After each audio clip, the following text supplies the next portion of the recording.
एक बार एक पंडित था। तो पंडित गांव में रहता था तो इतना कहाँ कमा सकता था।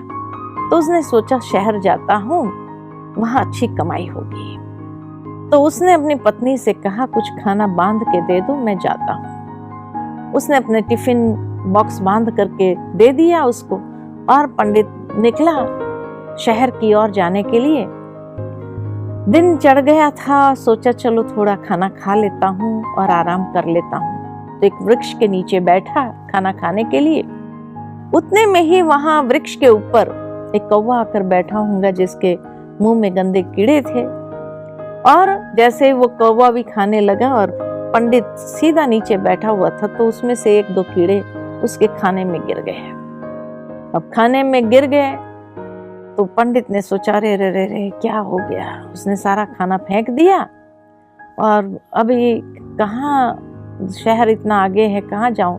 वो वापस लौटा कि दूसरे दिन जाऊंगा। वापस लौटा तो पत्नी ने देखा कि भाई क्यों वापस आ गए, आप तो गए थे शहर के लिए, तो वापस क्यों आ गए। पंडित ने कहा बस ऐसे ही। बहुत पत्नी ने पूछा, जोर लगाया कि नहीं बताना ही पड़ेगा, वापस क्यों आ गए, क्या ऐसा हुआ, क्यों वापस आ गए। तो उसने सुना दिया कि ऐसे, मैं बताऊं तो सही तेरे को, लेकिन तुम किसी को कुछ कहेगी नहीं। क्योंकि उसको मालूम था उसकी पत्नी का नेचर कि उसके पेट में कोई बात नहीं रहती है। तो उसने कहा कि कोई बात किसी को सुनानी नहीं है तुझे। कहा वचन देती हूँ किसी को नहीं सुनाऊंगी।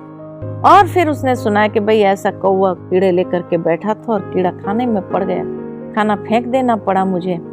और जो है फिर कभी कभी हम बहुत बड़ी मुसीबत में भी फंस जाते हैं। तो इसलिए विस्तार को संकीर्ण करने की शक्ति, टू द पॉइंट आ जाए बात, बहुत ज्यादा विस्तार में जाने के बजाय to the point, short and sweet, बस जितना आवश्यकता है उतना सुनाओ और समाप्त करो।